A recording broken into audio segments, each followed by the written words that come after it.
नमस्कार सर्वांना. भूषणेश्वर महादेव मंदिरमध्ये आलेलं आहे, जे की वेरूळ जवळच आहे.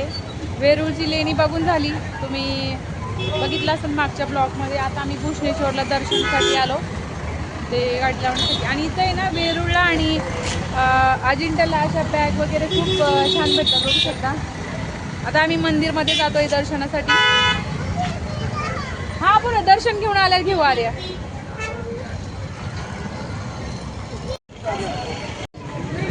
आता मंदिरामध्ये चाललो आहोत.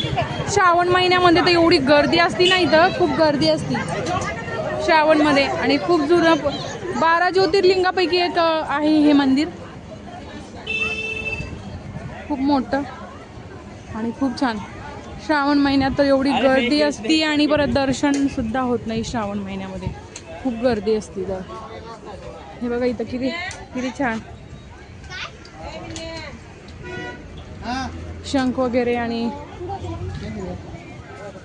खूप छान छान काय काय भेटतं.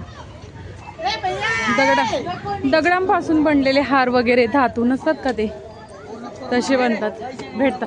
आणि ह्या बॅग तर इकडे खूप छान भेटतात बघा. लाकडापासून बनलेल्या गोष्टी सगळं ह्याचं.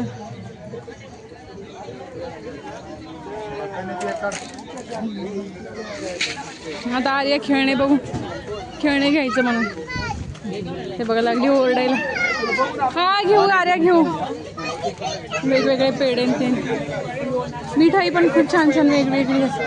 आणि देवाचे भांडे वगैरे पण बघू शकता. देवाचे भांडे खूप छान भेटतात. देवाचे भांडे खूप छान भेटतात. मी मागच्या वेळेस भरपूर घेऊन गेली. काय पिट्टू, आपल्याला ते फुलं वगैरे तिकडूनच घ्या समोरून. आपण जिथं चप्पल ठेवू ना तिथून घ्या.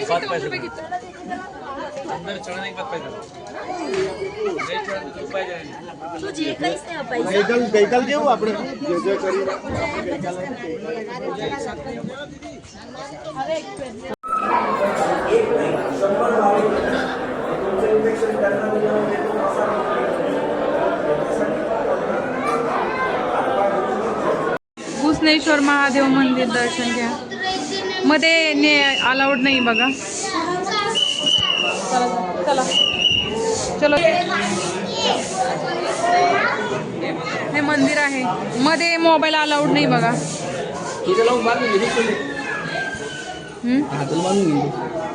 काय नको मला ना फोटो.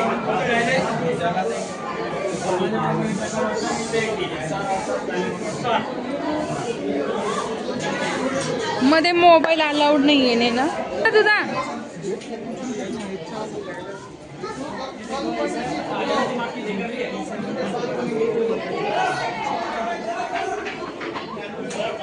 खूप दगडाचं जुनं मंदिर आहे, बघू शकता.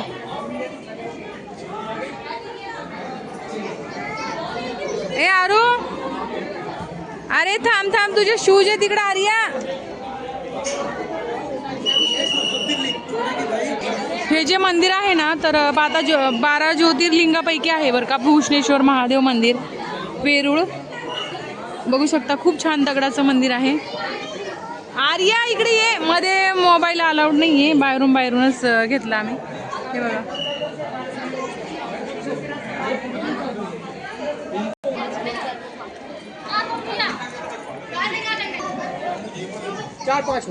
आर्या तिकडे पळत गेली होती ना. चल, हे रागवतील बरं का तुला आर्या. आम्ही चाललो आर्या.